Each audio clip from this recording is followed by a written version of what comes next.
A lot of people do not realize this, but Aldi has quietly become one of the biggest grocery players in the country. By store count, it now ranks third in the United States behind only Walmart and Kroger.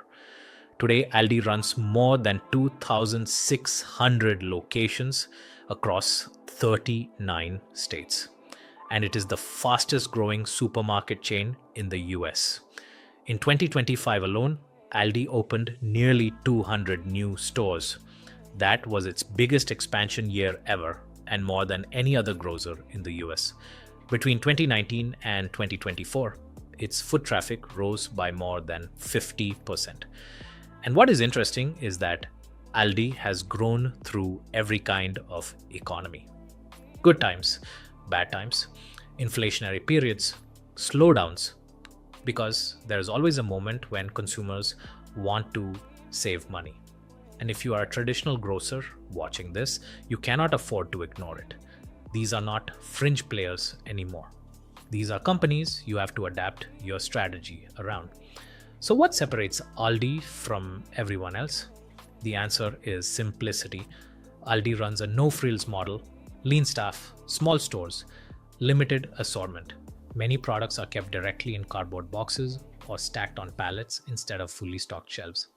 Like Trader Joe's, Aldi sells mostly private label products. That allows it to price items meaningfully lower than national brands. It also runs on a just-in-time inventory model. Stores carry just enough product based on real sales data. That reduces waste and keeps costs low. But there is a trade-off. When something sells out, it is not always restocked quickly.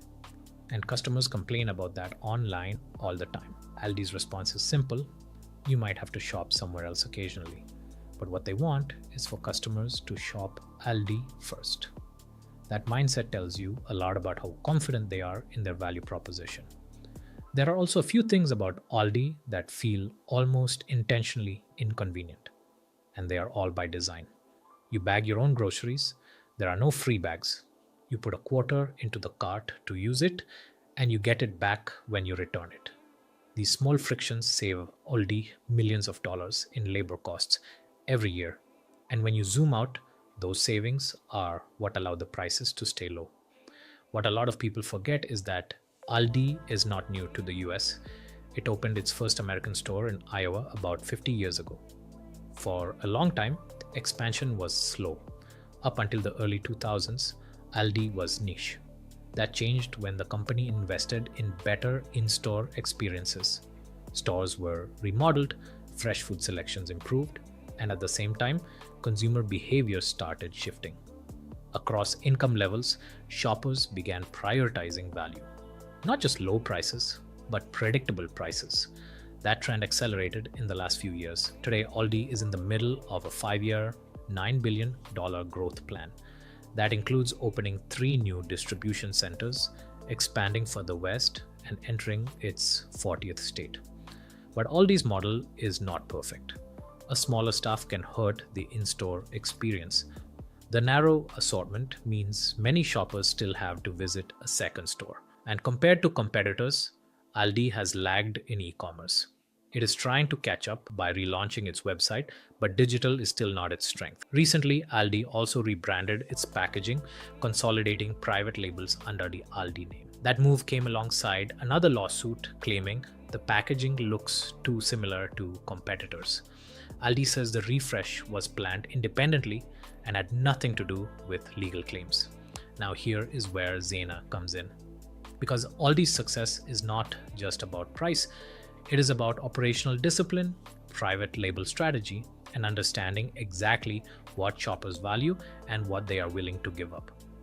At Zena, we help brands and retailers decode those trade-offs. We analyze shopper behavior, pricing sensitivity, and assortment strategy so companies can compete intelligently, whether they are premium, value, or somewhere in between. That matters more now than ever, because competition in discount grocery is getting intense. Lidl, Aldi's closest rival, relaunched in the US in late 2024 and also saw a major jump in foot traffic last year. But Aldi still stands out. It has built a cult-like following, and it did that by staying focused, not flashy. The big takeaway is this: Aldi did not win by trying to be everything to everyone. It won by being very clear about what it is, and just as clear about what it is not. And in a market where consumers are more price conscious, more selective, and more willing to trade convenience for value, that clarity goes a long way.